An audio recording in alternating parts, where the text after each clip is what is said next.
me to kon ke lere to gor liang and wale re rache me kenyam no bantin kon te lat korodian and wale gwalok and wale shanka dioka pai well ron kin dangro wit jan dangro di dich jan shang an lok ke nyak luk mi lok je nyok re which ke juba ka kume SPLIO kene kume marai ke kirme yadit ban kula ling ni report and content lat telat ko den gwasmene gor jeno bana ke nyakel ke ti ke dupten content to ngwa ka ja mi jira mi jirit gwasme gor jeno jinde ri channel de support committee ke mi barech da shomala shube ke ji ko jen do badanan dong ban ngwan ban kalat ke ja men yam ban nywa gwasme ci kon yala ngajin won wala cha luk cha jam nyok mutuwa ke je de kula jogo no ne tele charge binung life and look dakeng machar cha look mo charge to already dundo ken ka law ko de jenen ki de manan le ro de je to male ke kwije money bu ko na ngaje no di tele look me ba laden wale mi bi kon di alenen right now ko ken kume ken gurno ba jellinga ne dial ka me dan lat ke jengo ade je broadcast live de ne dial de ken kulu ne madan da roda aduno cha ken en walle dr machar jen lokomo ken ne dang doktin ko kien ko ken dial ken dang badak chenge dan cha ne dang ngwan cha ka luk no cha konen en do be dan cha luk cha je luk je antam cha jojen go luk cha je continue ka kwa je continue tele ne tingan mandan le rodatin so ne me darwa en go de kon linkel kon walle jen chang dane ci kan lat ke jen wode chang de luk de je to ko je ka ci kan to bad no kan gorno bu kon diala ngaji mandan le roda gwazo me tim to gorno balat to gor dong de run palpin man to gwazo me jene bana kula lun joka dun da kama char chana mandan to re wiki binti chana jalim re wiki binti pan te karwal mi ci to rwala mo rwal mi ci kor che de no ngai kon di alen go target kelu ka kuma kirmi yadit teka kuma SPLIO men kuna la gai ke je gwas me men ngerna ke je long o gwad danan tok dotin men ti kor che de tok tin AIDP camp ray kem ka men ku gan word le de tin te men word te tin ray wike binti ku yunto state yan gwal dan ti kor che de tok tin mi ken report me ken link gor jen odong de ladi ka duom de linga ja no ka mandana chalat ko de ti kenten kon tin yar ko kon tin na ka doran kon were ko kon do ko lar no char lunen wan cha ka ko yo jira mo mu de gor jen o bunwara dien bu jo kebo ka IDP cam wan mi sha police join force charger ya lekatin ka gwad mi chewe ndio je ramen wa kep gwad me dio je ke ronkin dangro jen dangro no gwad e dana tana ke power sharing chala dulu re kem ka ko la gang ni la ken nyin gan war la nyin ka kem ngai kon mandan le kanalet la nyin ga kem ka wala mai kana re wike bintiu ka jen IDP cam then shu agorno ba join force ba je la rech shu kuma SPLIO cho te ke police force or police officer rika shu kuma kirmi yadit tinte pin kwer la governor danan ku wajmi la capman cap bintiu me chagalat gwa skill kan dial kan force na dangro shu kan chulere kem ga kai DP kem lo nyot kan no let kan kel ku kan tingna ku kan ga no antame mi changa je no cha dakta ma char cha je yenen re wich chikana gorno bikene dialan kontin lanne SPLIO biken ka target bana jelinga gwa ngo kwa ka target di re wich ka binti o kai DP kem chele la gwa zandana la base den but re kem ka group kona ko jen gwa dan chire ke che tok tene no moni wa ka changa diok ka jok wa cha force midit police ni titi pin rek biem top ne kim yadit kume SSPDF chaga jak rek kem ka chirek biem top governor rek biem top chaga jak we are yana second lieutenant Lake Paul Dor Lampar Lake Paul Dor Lampar cha order chaja tubono jen bajo kep aka DP camp a officer ko kume SPLIO Wun Michel ke Major Kerbino Yai Pazal, the SPLIO Sector 2 spokesman, Ramdan Lal Gwanlere, Janichi Polinichi Chup, Wada Dan and T, Lake Paul Dor Lampartitan, Mala officer Kum SPLIO, Wamishika Benoni, Keresident, like Dor and Dan Titan, Lower Dora Shabugola, Karup Kona, a la form protection of civilian site, Jen Guadan Titan. And Guadamoni, Michigan Dor Gar, Michigan Golone, Dor Lake Paul Dor Lampar, she Lake Dor Lampar, Jogono Shenwa, watch Arrow Snicker, Kinney Conti La Bodyguard Nika, watch a match Akalef, General Kamet, Canadian Conti La Police, Tincha Jack, Rick Beamtow, Governor Dung Unity State. Walk a course some minutes, case second. One mochi the chit young no ba might by the Kuyot, Lode Liadera talk. And when more watch you would Shalkeme Commander Division 4 Gerald Massey pull jang top watch you need to teach you okay you palaje pull jang top Massey pull jang top order to police and content key security force and chigen wa would mock would espela you waje kep Lake Paul Dorlampa jogo no lo jog jaga jo shana gor no take a rem belon wajen mloy ke jokoja Michigan me she kuma espela you ne tin kontin la officer kaka ki nere kontin la dini she kala no we will not tolerate this micha talk ko nega wena mone Michigan jieno a chaga jugo no loje jok pull jang top no shwa ma chwaja yot wudo mone Michal ke lek Paul Dorlam parne watch you security force sugar den lo nyere weche nyok re kemka wuka na wuken go wuka espela you officer wuken go re kemka ara mi mo la para espela you wuken kem wa shuka wuka DP kem wena mo gor kenke kangai kono no kente tinde wa ka deploy ke 2020 ala join monitoring but right now chingwan chi rin nyok muku ka gwach nyok ka DP kem shukano ka DP kem gor kan kwaradian mo la kwara espela you wut Michal ke gat kick call wajen a leader IDP camp leader gor ken yen kana duno chala do gat ke call ci roda bar ci gwada dan en tiji aspila yo ticket ci kuma aspila yo shi ka woni kula to bano ne kenni mite ka violent mu alat kane ko shine be tolerate re week IDP camp ka unity state ka bentio so ala pro government force man gor kan re week ni mi ka kan wari chamal chaja gor kan obna bi ka liu bunwar bi ka liu lora bang ka order mi cha kam ke kir ngayena tidiality la de ko ba espila yo ba jecho chalia ye da national liu ko je chaje parwe januare ko nuare mto bodare no ya kabeke so maybe kon commandant le roda reason dan kapke ngai kon diale chane ngaje no medan me chalu chaje tok chinere kon te ke kem chik barar chiken barar ke ping medid nyot kana no yena danen ki luga dan loka ku da ke machar kana ne kon din cha ke yen kel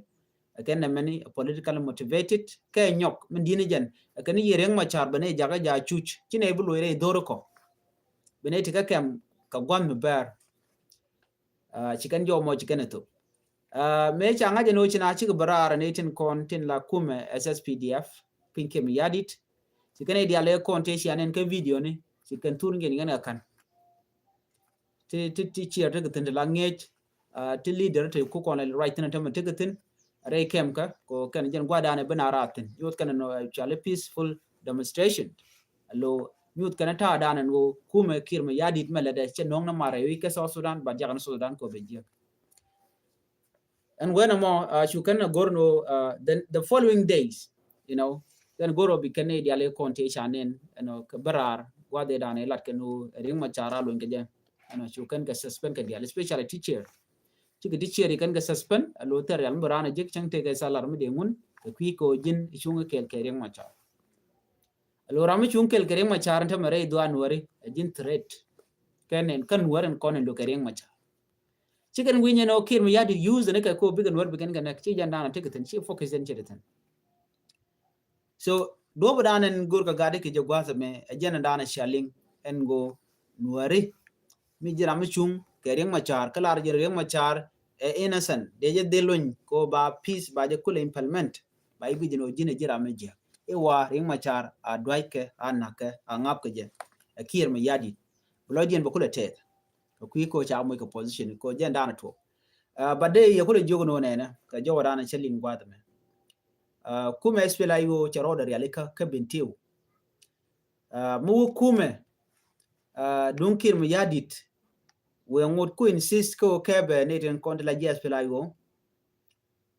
can be ke maj be kana yot bukur bato ka we all know chi bintiu chabe gwa ka do badan dong te ke jenta ko right now bintiu tel rol di mireten ko rinen dial tika ka kem bar misi ko wujen ne te konte kwa no la ka kem wo kan ka idp kem wo kan aw kan nyo mo ko kan ga displaced den wana mo berikti ngwan be kan ko ne di charin lo refugee charin lo ka kem le lo gorten no na ka ma no mo che dia chonki wa ka gor no wa kan ne so ne di shi enak le ben le kan yela gor gwag mi tienten mi kan ga power puch ane de kan no ni yara de kan ya ko kan ne yen barar ko de ne dia de kan tek de kan ben joy bara kan dia la kon kwa yu ko la cham ku na ku kan la palchoch aw so report me di yen ling ka jodan en chalat ke je chana kun men lo jog be ray which ke juba na cha ne to kon la gang ni cha ka kef ni ka gwade dane to ko look da ka machar ke je cha ka kef kan dial cha ru nen to ngwan cha ke baran ta machar ro cha ne ko ken cha ke bi chop ke jen dogu de ro la gang members te ke no ken ni ka criminal ray which ke juba radian te gar tien jo bon wan te kitin lo nine minor ke ne de tien so mo nyodo cha ga de yen bo de go shi man ken de kam ken no ka ba ko responsibility te ke shi man ken mi dong cha ko jo gwa da na cha ga je tin den de ka kep de kam shi man ken de cho no please gat kun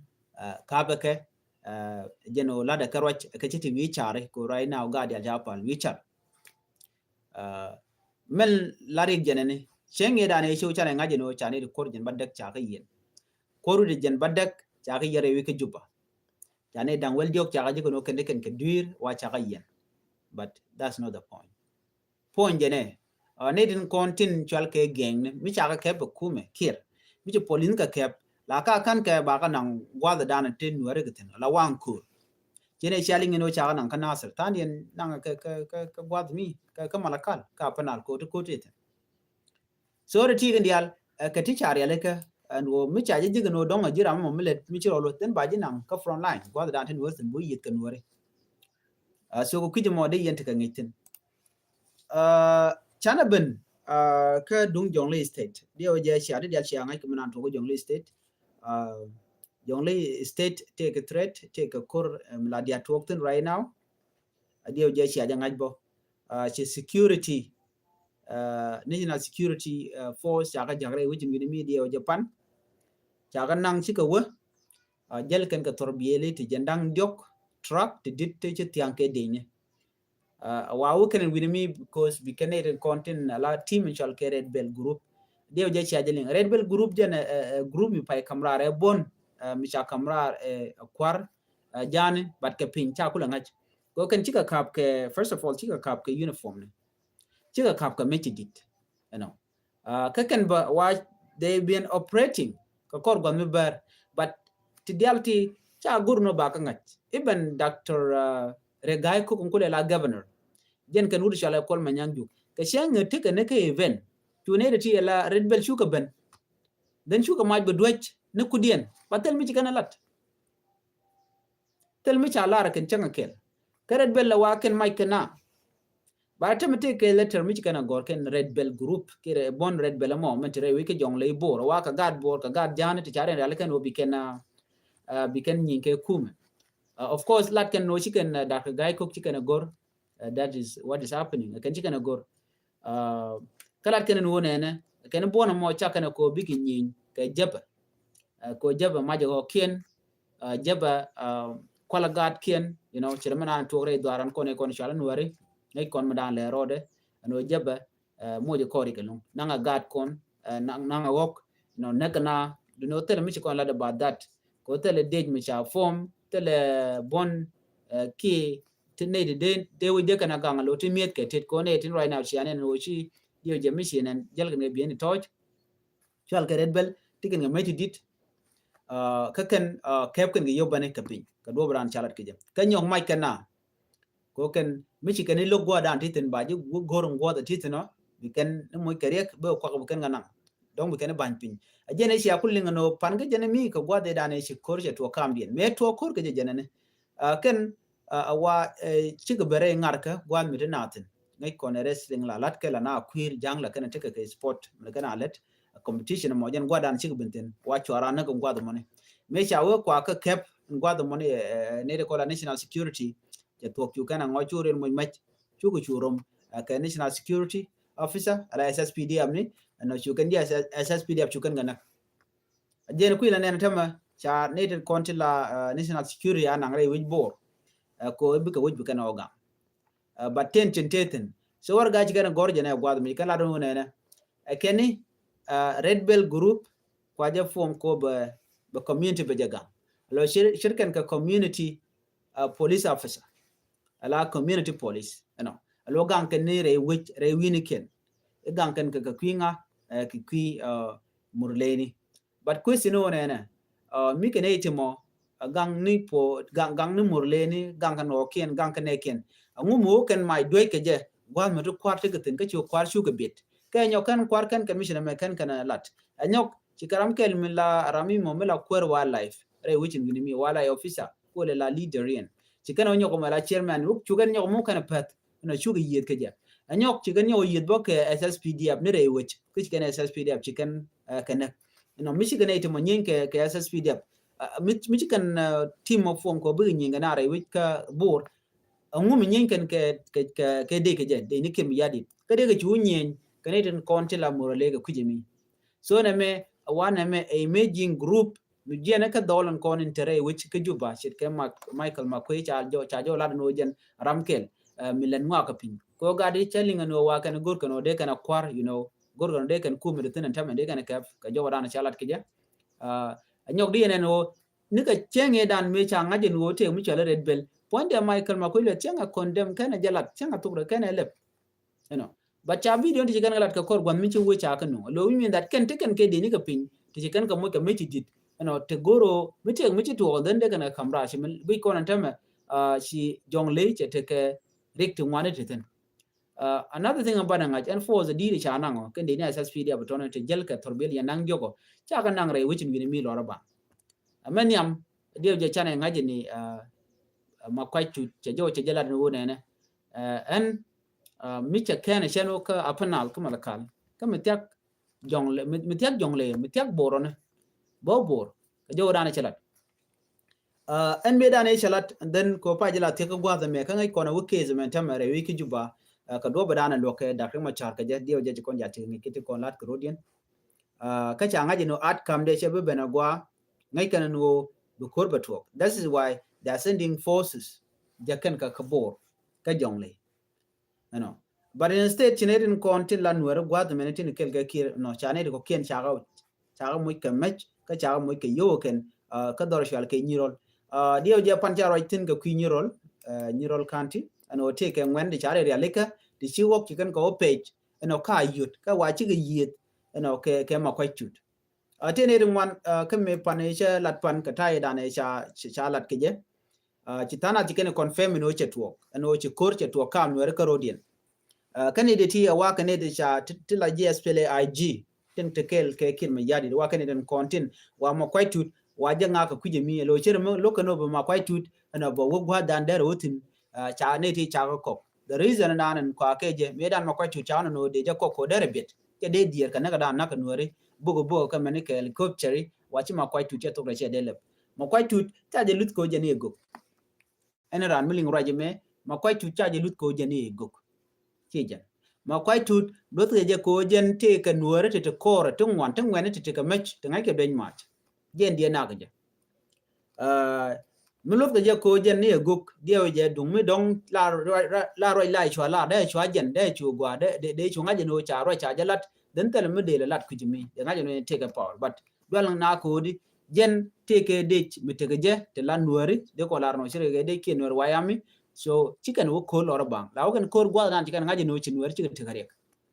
so dwal na ko mu ko jen ba maj ba jayo chi dwal na ko ke gogde tene ngwala no ito ba ngunde and all that no forget about that ur chala ma kwai tude dwal na ke je ko jen te ke je kwar jen ta dan dwal na ke je jin mi ti ga ne de ko to ngaji je no biga maj ba kana ngok biga maj ba kana yot ko chiki ti geni kana lat ko biga nuori ba kana gang ba je dil target anaten kontin lan nuori de kwikir mi yadi jen menen yana tama ka yot cha ne de kontin la tin de nyirol ngwana nyirol te lan nuori jaga no we are pejo na kula busy but yo ma chalat gwas me ramichi complain che no gwad mene che wenena a jene to panyo no korche to but kure me chi to ne de kontin jen kan nyirol kana ko kor gwade dan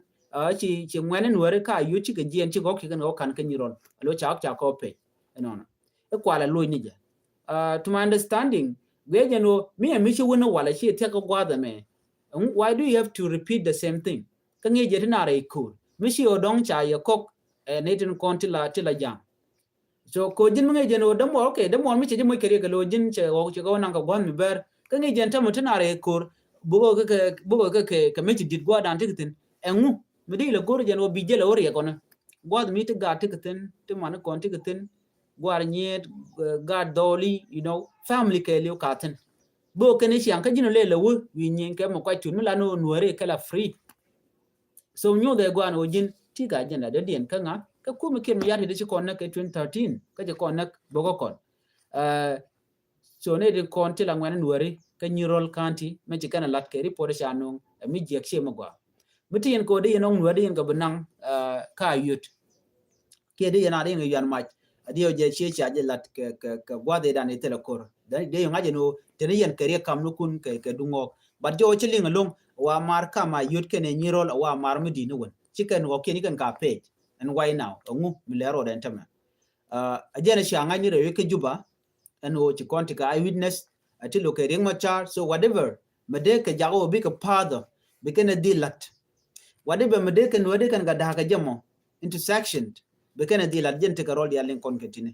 so chi kon be surprise ki chi kon be gajin wo ngumi china matu gwa da ngumi china matu gwa ti diara ti la da ke te da gwante ran te ne ko kon kel ko kon la jalo gono bana jogono jin le de mission do lot ka kon le de mission do community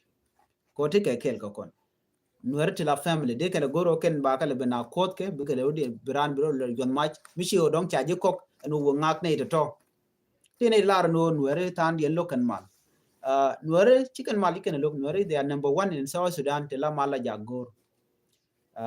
la kan nake ba ken chicken jit taren chicken ne be jogo no shari chaja la kan ka pel we get in kon shalat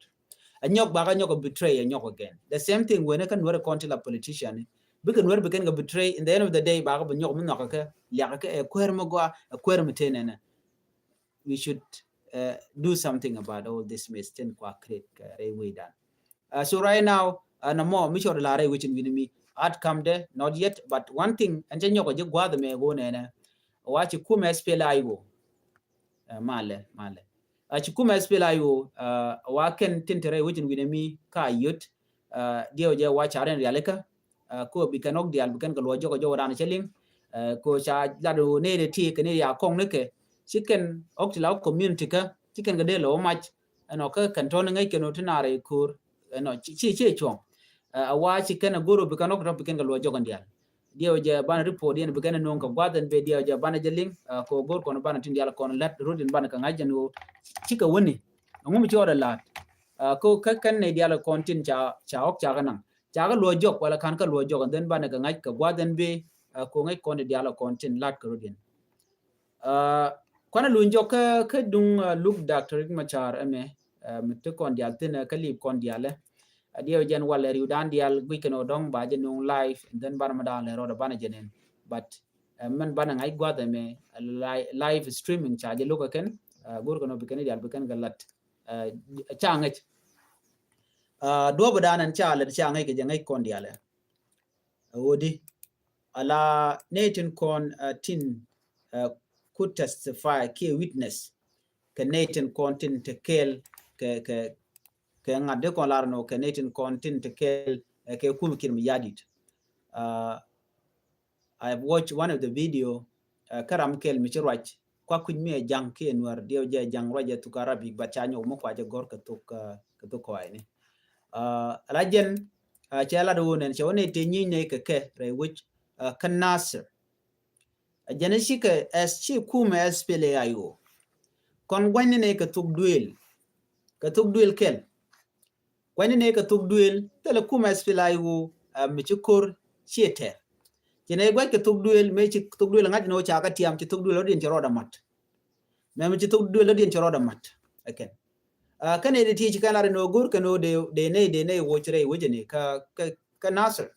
but kan jo mo kana ling ko ne chiner la ne nyi ke ne shang chi en first time bana nyi ntam no chikela no and kan ne de nyi ke ne a community chi ke de ni SPLA-IO teleme nankaten dio je ke video mi cha share online dio dong mi che je dere nen ko cha gwich nyu de jeno jen kwala cholo no ne me target ne dakma machar first of all ko ba je weekend jen ta dan teten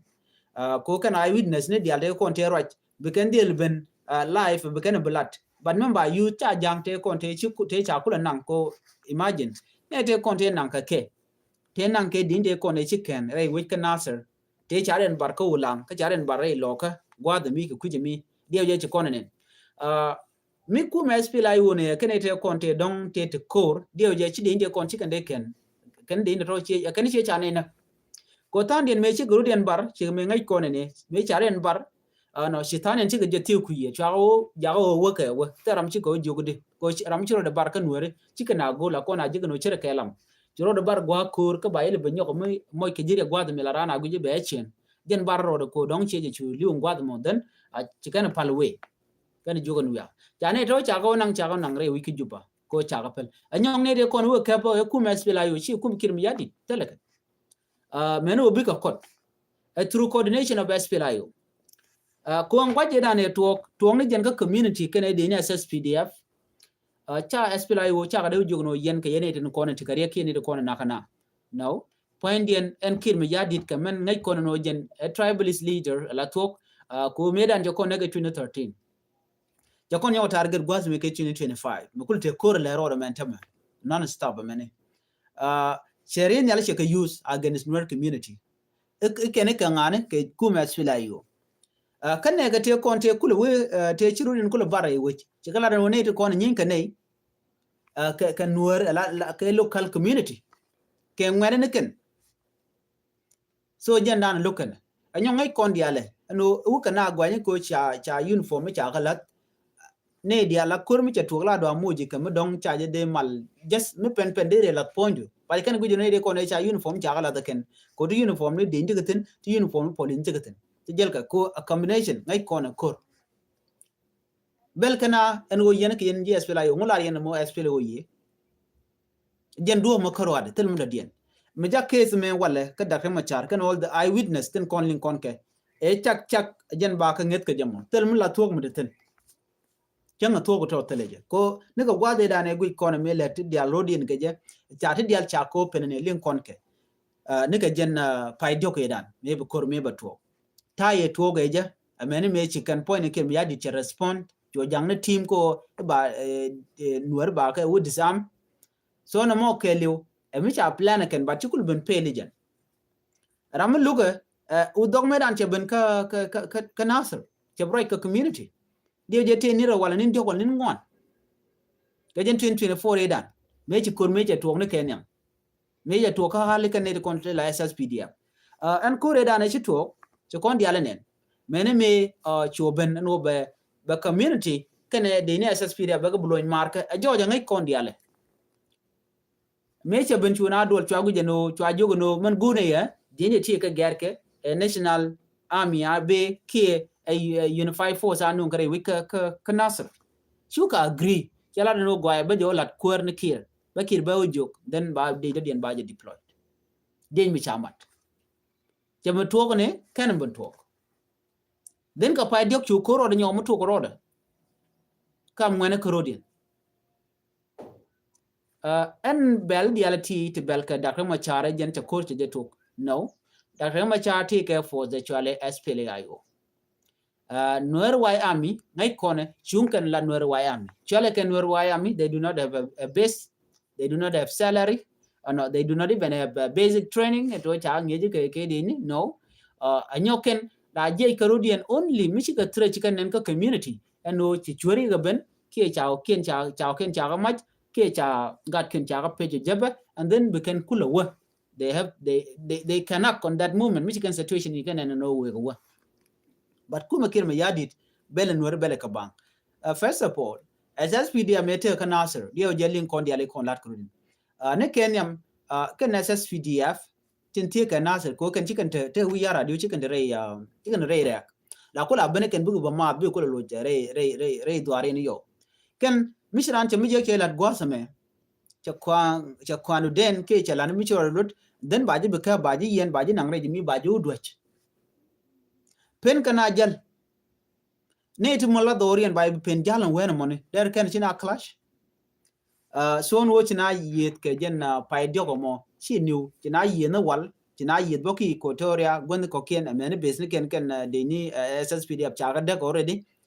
ci jang kalat ko dio je ci akul ci ngaje ne mi tok wujane ci kan nga men general mila ja katele mi ala ra kin mi yadit changa dor mum de bana very important gwata me kanasa so target ke liu char dia cha ko ne ke 2013 alo ajen ko da na ci chong wala ajen let kir mi yadit no mo wala then we won yamba ke den ko ne balat unless chana wake up ko ne shala nuare ke ne de continue beke jano de nuade kan ganang gwagwa ko shi konti kan nuar wew kene ti chajur ke yo so gor jano bokona careful bo ko tegare dan ka chicken deer peken go chai kam yo bumi jeg belat alo right now china ala dwal ko jin bumi jeg bi jalat achang munga jino bi jupal ala poli mela nuar je kula gang no wal ano cha bi pal den bi jin rami mo bro ya hut pan ta me chetel ka tan nuare jabat ci yo ci gaban kano ci na ci ga ta taradin maybe don chala ditka ke mi ci tuogoni or whatever mi ci ro da la so ce dizziness and dan ta kon la kon ta chiang magwa da la kon agor bana na bana kanok bu ko da nok bani ce jawo ce ja gero ina jam ne yana tama la no la ka kwa ke nyinga kam ken korodin so ja na tuogon tam lo yo no ku ka win mon ku kana gerche mana la lelke but ce gwa ka community Mila society midit mitene more than 4 million population made today tijek de kan ko goron buga beredian ka binar kujin wo kana ngane ngon kon long but yudan cha de ngaji no ngon kon kon gwini ku kon ko ngon dana me cha kon jago bana la ne titel bani ko de ci ko ngaji unity inte kon der mu gwa der jele doran de kon doran lat keje ba ci ko ngaji so mission me gor jeno de kon chartin do ngay kon pig dan la to kon wer kon dia la population te kon no kat jer kon ka doran dio je der go ko right now let's say center ran jana te kon city first of all te kon center mi jin wi re doran te kon dul wal mi di de ngajo dul wal me dul wal wer mi di mi chala de wer dial and then de na ret ketin de god de ka nang tin dong mi ci je talk no else condition ngay kon mi je dan tin te dial te ka kon ci kon dier ke ngade ka dul wal anyok dung dul gorka telecom university first of all we do not have that ko tidiale gere la latke telecom gote de kon nyin kon dialen kon ngon kon de kon kulatin la jen kon tan bana udur juri kon wi juri den bana education bana kulo jekten kon dulal bana kulo jekten kene de ti kati gan real ka pine ne ken ka kor gon bar jem la kon ane birit bu ko to but meto kon ke good health facility kati kon ke good doctors da lati professionally dia ojede dia de ka gore dwaran And again, most important thing, mitu kon kanetimo to ganka kon to chari aleka to chet ke dini to ganka community. Dio jeri diality de ka to. You know, a de dial kon and yarka kon de ka watch. But all this thing kuka apps and ki teleka ka kwiko telecon mat. So when you contact mat everything dio je bela possible ko be contact dan ban je turn around. But kajan government teme ten michalo 10 contact dan around ko ti dial chaka mess up and 18 content ka yo. Ne content ka yo akane the content cha go den wa de ka teka gwa ko gi kan run mun wa kan teka mat and then be yo ken to big tel. So jo me go jano de je nywa ya kel me chi tuo go yo ka kwi court case, you know, banaje linkel tege jo chalat gwasme ala James gade dak lampar chela do nena che joje no shikum kirma yadit che dak ma char case de che binung live abaje le nen ka jen Friday me ajene mo mi chi butwok, you know, che jo mo che jalat ajene ko ne dial ko le jogo no nena dak ma char be bold statement be jamme ka wala ki be rach ne dial gur kan ode kan manana inshallah de dak ma char de kanelin but cha media ndial cha ka ge tele media mite rey dolka ki gwalo gan wale ko ken dol ken ko mishri ma char den misha rach man de ling man bu pel tu da karwade gwege jo en wo match dere ke jako la ne de telot so jen mi loken no de ma char dere rach gwege jen idea so ko kujamo mi reng ma char mi cha right now ka jen queen nasr incident mo dere kirma yadi dere jago ko look bad long lo de ngaje no kirma yadi tele mi to ka je, you know, ko ken diala kon te che yar peace agreement dial te che yar kirma yadi ba mala time ke be je look ba mal time ba je look ko reng ma char me chi simple thing bo dong de je lel behind closed doors mi kana ga gar teme tele mi gor kana balin wacha che de gwana no deng ma char por mi di jen gor ga jeno de jelel hybrid court ko de jeli ngane ideal ta dan en charing ma char cha yen ke yen reng ma char me be ka debloa te many point e kin me yadi luga me mata kontena wala ko testament ni de mu waje mu we jalat be kir me yadi be je ganten be kir me yadi be bena be rach be do be dan chi ma char chiri ke lat ke je be blan nyam na chi reng ma char ka ba trial on so chana ngaje gwana me so mi chit na me ba ngaje no na koden wale chebu life